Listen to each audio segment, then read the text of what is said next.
नमस्कार दोस्तों, हमारे BS शर्मा भारद्वाज चैनल में आप सभी दोस्तों का स्वागत है। दोस्तों, आज की वीडियो में हम कार्तिक मातम के 20वें दिन की कथा का प्रारंभ कर रहे हैं। 20वें दिन की कथा में वामन भगवान के द्वारा राजा बलि से 3 पग भूमि में तीनों लोकों को नापना है और साथ में वामन भगवान के द्वारा गंगा जी की उत्पत्ति की कथा का वर्णन है। आप सभी ध्यान लगा करके इस कथा को श्रवण करें। इस कथा के श्रवण करने मात्र से अश्वमेध यज्ञ के फल की प्राप्ति होती है और सभी पापों से मुक्ति मिल जाती है।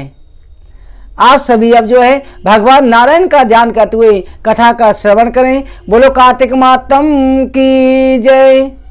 श्री सूत जी महाराज कहते हैं कि ऋषियों, राजा पृथु ने देव ऋषि नारद जी से पूछा कि भगवान, आपने वामन भगवान के अवतार की कथा कही, वामन भगवान का अवतार हुआ, आगे वामन भगवान ने कौन सी लीला करी?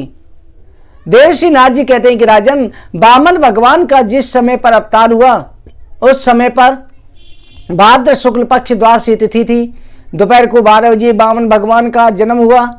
वामन भगवान की सभी देवताओं ने स्तुति करी। स्तुति करके अनेक तरह से वंदना करने लगे कि हे देवादेव, हे त्रिलोक के स्वामी, हे लक्ष्मी के पति, आप देवताओं का कार्य सिद्ध करने के लिए आप त्वरित हुए हो। आप हम सभी देवताओं की रक्षा करने वाले हो। पृथ्वी ने वामन भगवान को आसन कमंडल भेंट किया। आकाश ने छतरी दी। ब्रह्मा जी ने कमंडल दिया। सूर्य देवता ने यज्ञोपवीत किया। सभी देवताओं ने फूलों की वर्षा करी। अब वामन भगवान राजा बलि के यज्ञ के लिए चल देते हैं।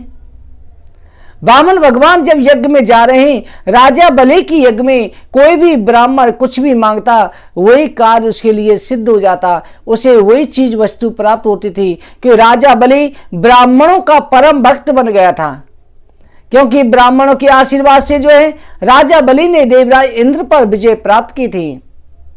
वामन भगवान राजा बलि की यज्ञ के लिए जा रहे थे। रास्ते में नदी पड़ती है। वामन भगवान एक ब्राह्मण पर कृपा करने वाले थे। एक ब्राह्मण राजा बलि की यज्ञ में दान लेने जा रहा था। भगवान श्री हरि विष्णु का परम प्रिय भक्त था। उस ब्राह्मण ने वामन भगवान को देखा। देख करके कहने लगा, अरे बटुक, अरे ब्राह्मण, तुम इस नदी से पार जाना चाहते हो, पर तुम छोटे से हो। हे ब्राह्मण बालक, तुम इस नदी को पार कैसे करेंगे? कि वामन भगवान की सुंदरता भी देख रहा है कि इतना सुंदर बालक मैंने कभी नहीं देखा। और तुम कहाँ जा रहे हो? वामन भगवान ने कहा कि हे ब्राह्मण, मैं राजा बलि की यज्ञ में दान लेने जा रहा हूं। मुझे लगता है कि आप भी वहीं जा रहे हैं। तो वो ब्राह्मण कहने लगा, हाँ मैं भी वहीं जा रहा हूं, आप मेरे साथ चलिए। ब्राह्मण ने वामन भगवान को संग लिया, पर कहने लगे, नदी पार तो मैं आपके साथ में करूंगा। तो ब्राह्मण कहने लगा, मैं नदी पार तो करा दूंगा, पर एक शर्त है। शर्त यह है कि वहां से जो भी दक्षिणा मिलेगी उसमें से हम आधा आधा कर लेंगे, क्योंकि तुमको देख करके राजा बलि के यहां से बहुत दक्षिणा मिलेगी कि तुम सुंदर हो, तेजस्वी हो। ऐसा ब्राह्मण, तपस्वी ब्राह्मण बालक मैंने भी संसार में नहीं देखा। वामन भगवान कहने लगे, मैं तो आपको अपना सब कुछ दे दूंगा, मुझे बस नदी पार करा दो। क्योंकि वामन भगवान जानते थे कि ब्राह्मणों का ही सर्वस्व है। ये पृथ्वी भी पहले मैं कई बार ब्राह्मणों को दे चुका हूं, इसलिए पृथ्वी के देवता ब्राह्मण कहे गए हैं, जिनको भूदेव कहा जाता है। इसलिए वामन भगवान ने कह दिया, मुझे जो कुछ मिलेगा वो सब कुछ तुम्हारा है, पर मुझे नदी पार करा दो। और उस ब्राह्मण ने वामन भगवान को अपने कंधे पर बैठा लिया और नदी पार कराने लगे। 20 मझधार में पहुंचे तो उस समय वामन भगवान कह रहे हैं कि अरे ब्राह्मण, आराम से चलना, कहीं ये नदी का पानी मुझे डुबो नहीं दे। तो वो ब्राह्मण कह रहा है कि आराम से शांत बैठे रहो, आप मेरे कंधे पे विराजमान हो, मैं आपको लेकर के जा रहा हूं। पहले तो मैं डूबूंगा, मेरी गर्दन तक पानी आ गया है। वामन भगवान कहने लगे, मुझे पानी से डर लगता है, मेरे पैरों को जरा ऊपर कर दो। और उस ब्राह्मण की नज़र अचानक जो है वामन भगवान के चरणों में चली गई, जिसमें पद्म का चिन्ह था। जैसे उस ब्राह्मण ने देखा, अब ब्राह्मण समझ गया कि छलिया छल कर रहा है, पर हम ब्राह्मणों से बच के जाएगा कहाँ। ब्राह्मण ने कहा, अरे बटुक, अरे वामन, यहीं पर उतर, मैं तुम्हें यहीं उतारूंगा। वामन भगवान कहते हैं कि अरे ब्राह्मण भाई, मुझे यहाँ क्यों उतार रहे हो, मैं तो बालक हूं, डूब जाऊंगा, मैं छोटा सा हूं। वो ब्राह्मण कहने लगा, नहीं नहीं, यही उतरना पड़ेगा। वामन भगवान कह रहे हैं, मैंने सब कुछ देने को तो कह दिया, क्या चाहिए। मान के मुझे जो चाहिए वो या तो वो दे, नहीं तो मैं यही उतार दूंगा। वामन भगवान ने कहा, मांगो क्या चाहिए तुम्हें, मैं अपनी पूरी दान दक्षिणा भी देने को तैयार हूं। तब ब्राह्मण ने कहा, पहले वचन दो। वामन भगवान ने वचन दिया। तो वो ब्राह्मण कह रहा है कि इस नदी से आज प्रभु मैं आपको पार लगा रहा हूं, आपको पार उतार रहा हूं, मुझे वचन दो, जिस समय मैं आपके द्वार आऊंगा उस समय इस भव सागर से आप मुझे इसी तरह पार कर देना। वामन भगवान बोले, भवसागर से मैं कैसे पार करूंगा। ब्राह्मण कह रहा है, प्रभु मैं सब कुछ जान गया हूं, आप कौन हो, आप त्रिलोकीनाथ हो, आप जो है देवताओं के कल्याण के लिए, भक्तों की रक्षा के लिए अवतरित हुए हो, आपके चरणों में चिन्ह देख करके आज मैं पहचान गया हूं।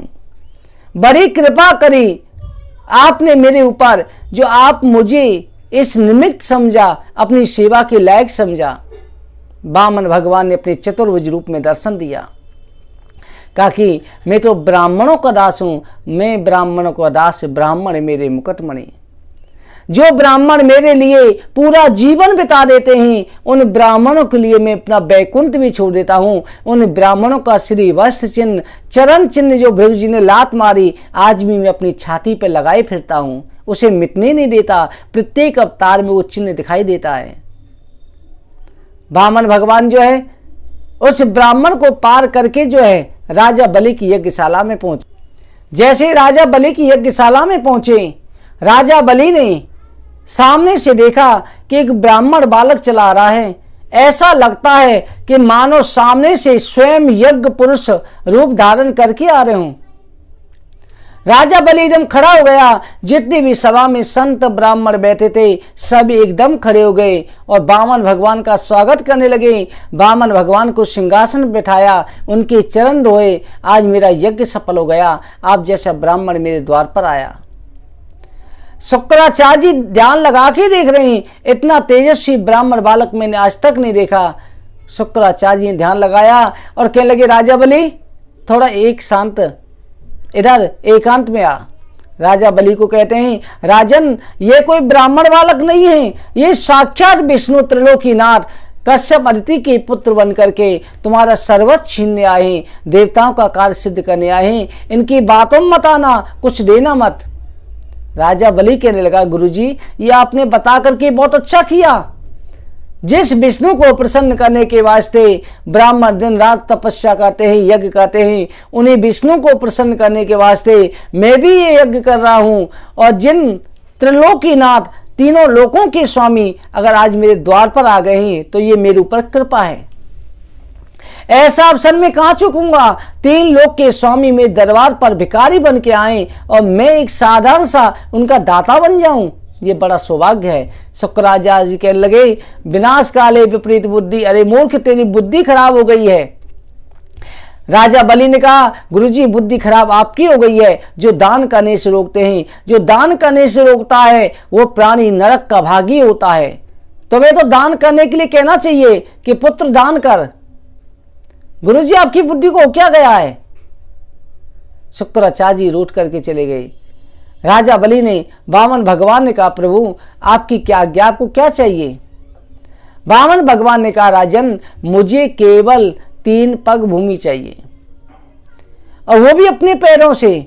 बलि कहने लगा कि महाराज 3 पग भूमि ले रहे हो, आप इसे एक आध गांव मांग लेते, राज्य मांग लेते। 3 पग भूमि में होता है क्या है, वो भी अपने पैरों से। आप मुझे आज्ञा दीजिए कि मैं आपकी क्या सेवा करूं। वामन भगवान कहने लगे, राजन भूमि दान से बढ़कर के कोई दान नहीं है। मैं जो है एक किसान के घर पर गया हुआ था। उस समय संध्या वंदन का समय हो रहा था। वहां बैठ के तपस्या करने लगा, संध्या वंदन करने लगा। उसी समय किसान ने मुझे भगा दिया कि यहाँ बैठ के भजन मत कर। तो राजन, 3 पग भूमि मुझे केवल भजन करने के लिए चाहिए। मैं संतोषी ब्राह्मण हूँ, मुझे ज्यादा जरूरत नहीं है। और भूमि दान का जो फल होता है वो तुम्हें सुनाता हूँ।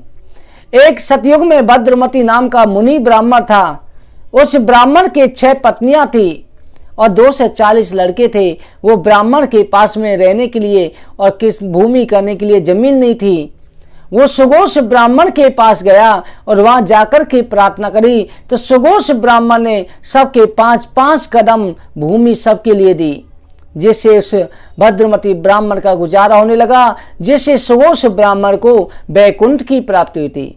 राजन, भूमि दान जो ब्राह्मण को करता है, कार्तिक के मातम की कथा सुन के जो ब्राह्मण को दान दक्षिणा देता है और भूमि का दान करता है, वो जो वैकुंठ को प्राप्त होता है। राजा बलि ने कहा कि बटुक, हे बामन, तुम्हें अगर यही चाहिए तो मैं यही दे देता हूं। जैसे गंगा सागर लेकर के जल लेकर के तर्पण करने संकल्प करने लगे, तो उस समय शुक्राचार्य ने देखा कि ये तो संकल्प भी कर रहा है। तो शुक्राचार्य जाकर के टोटी में छेद में जाकर के बैठ गए। वामन भगवान ने देखा, कहा कि लग रहा है इसमें कुछ आ गया है। वामन भगवान ने देखा जो दान करने से रुकता है उसकी दया दृष्टि और उसकी दशा क्या होनी चाहिए। वामन भगवान ने कोसाली और शुक्राचार्य की आंख फोड़ दी। शुक्राचार्य जी की आंख फूट गई। शुक्राचार्य जो है राजा बलि को श्राप देते हुए चले गए। राजा बलि ने संकल्प किया। उस समय वामन भगवान ने बोला, नमो ब्रह्मन देवाय गौ ब्रह्मताय च जगद्दुताय कृष्णाय गोविंदाय नमो नमः। यन्न बद्दो बलि राजा दान वेंदो महावला तेन त्वं प्रबदनामी रखे माचल माचला। संकल्प होने के बाद में भगवान वामन ने अपना त्रिविक्रम रूप धारण किया। एक पग से नीचे के लोग नाप लिए, दूसरे पग से ऊपर के 7 लोग नाप लिए। ऊपर जो दूसरा पग ब्रह्मांड को छेद करके बाहर निकल गया अंगूठा, जिससे ब्रजा नदी जो ब्रह्मांड के बाहर में गोलोक धाम में बहती है, उसका पानी अंदर आ गया। भगवान के चरण धोता हुआ वो पानी जैसे ही गिरा, उसको ब्रह्मा जी ने कमंडल में ले लिया और जिससे गंगा जी की उत्पत्ति हो गई। गंगा मैया की सभी देवताओं ने स्तुति करी। वामन भगवान ने राजा बलि से कहा, राजन, अब मेरे 2 पग हो गए, तीसरा पग कहां पर रखूं? जो संकल्प करके दान नहीं देता है वो नरक का भागी होता है। या तो पहले कहो मत ये मैं दूंगा, और कहा है तो जरूर पूरा करो। राजा बलि ने कहा, प्रभु अब मैं क्या करूं? राजा बलि शांत हो गए। उस समय राजा बलि की पत्नी विंध्यावली ने कहा कि प्रभु मेरे प्रश्न का उत्तर दे दें, मैं पति के द्वारा आपसे एक प्रश्न करना चाहती हूँ। वामन भगवान ने कहा, क्या पूछना है? तो उसने पूछा, प्रभु ये बताइए कि धन बड़ा होता है या धनी बड़ा होता है? भगवान बोले, धन तो जड़ है, धनी बड़ा होता है। तो उन्होंने कहा, भगवान के चरणों में लेट जाओ। राजा बलि से कहा प्रभु मेरे स्वामी बड़े हो गए, इनकी संपत्ति छोटी है। अगर इनकी सारी संपत्ति 2 पगों में आई है तो तीसरा पग का 1 कदम मेरे पति भी नहीं होंगे। वामन भगवान समझ गए, बोले, धन्य हो देवी, आज तुमने अपने पति को बचा लिया, धर्म की रक्षा करी। ऐसी पत्नी होनी चाहिए जो पति की सुख दुख में सहभागी हो। वामन भगवान ने अपना तीसरा कदम राजा बलि के सिर पर रखा और सिर को अपने पैरों से पवित्र कर दिया। राजा बलि को पाताल का राज दिया और अपने हृदय से लगा लिया। कहा कि पुत्र, आज मैं बड़ा प्रसन्न हूं, तो मांगो, क्या वरदान चाहिए? राजा बलि ने कहा, प्रभु मैं चाहता हूं कि आपकी ये मूर्ति हमेशा मेरे सामने बनी रहे। आप मेरे दरबार पर पहरेदार बन के रहो। जितनी बार मैं घर से जाऊंगा, निकलूंगा, आऊंगा अंदर, उतनी बार आपके दर्शन होंगे। भगवान ने तथास्तु कहा। भगवान की एक मूर्ति जो है पाताल लोक में राजा बलि के दरवाजे पर खड़ी हो गई। एक मूर्ति खीर सागर में चली गई, एक बैकुंठ चली गई। वामन भगवान को इस प्रकार से राजा बलि ने अपने वचन में बांध लिया। भगवान थकने आए थे और स्वयं थक गए, आज पहरेदार बन के खड़े हो गए। प्रहलाद जी ने अपने पोते बलि से कहा, पुत्र आज तुमने जो हमारे वंश को धन्य कर दिया, मेरे प्रभु को भी तुमने अपने बंधन में बांध लिया। राजा बलि जैसा दानी संसार में बड़े भाग्यों से मिलता है। राजा बलि ने वामन भगवान को अपनी भक्ति के वश में प्रसन्न किया।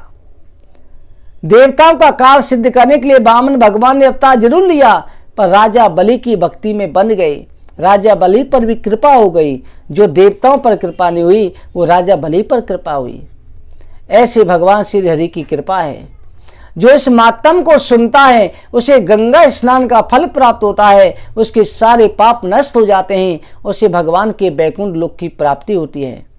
श्री सूत जी महाराज कहते हैं, ऋषियों गंगा जी के मातम की कथा आगे के अध्याय में वर्णन करेंगे। कार्तिक मातम की कथा कहीं पर विश्राम करते हैं। और कार्तिक की कथा में आज के दिन पंचमी तिथि को जो बेल फल नहीं खाना है, जो बेल फल पे लगने वाला फल होता है सिंघारे जैसे फल, वो फल नहीं खाने। आज की कथा कहीं पर विश्राम करते हैं। आगे कथा कल के अध्याय में वर्णन करेंगे। बोलो कार्तिक मातम की जय।